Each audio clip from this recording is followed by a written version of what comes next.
What's up mga ka-discover? For today's video, makadto kita sa San Rafael, Iloilo. Aton lagawan kag i-explore man. Kag diri nga bahin, diri pa lang kita sa San Enrique. Kag ini nga dalan gapakadto sa San Rafael. Kag makita nyo sa punta sa aton nga video ang may bukid na dira kita makadto. Kag mang-explore kita sa ibabaw sang bukid. Sa padayon naton sa pag-travel, makita nyo sa magtimbang nga kataway lang sang dalan. Ang lapad 4 lane ini, kagapakagto ini sa San Enrique. Kag aton kadtuan ang 5 distrito sang Iloilo. Kag makita nyo man nga kanami sang adlaw. Kag matawhay. Kag ang upod naton dira ang mga Pars riders. Kag na dumduman nyo, isa man ako ka riders dira sa Putotan Angkas Riders in Sugu, no, mga masaligya nga mga rider diri sa Banwas ang Putotan. Kag may pinakabarato nga fee, kag madasig, kag easy transaction lang, no. Kung makita nyo dira sa video, ga tirin-tirin lang kami.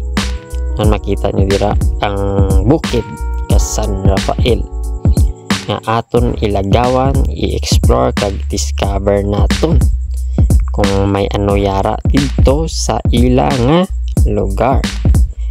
Ang makita nyo, lapit na lang kita. Kag makita nyo man sa video kung ano kanami ang dalan kag ang adlaw.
Hasta lang diri ang aton nga video. Kag sa tanan nga nagtan-aw sang aton video, madamo gid, it's salamat.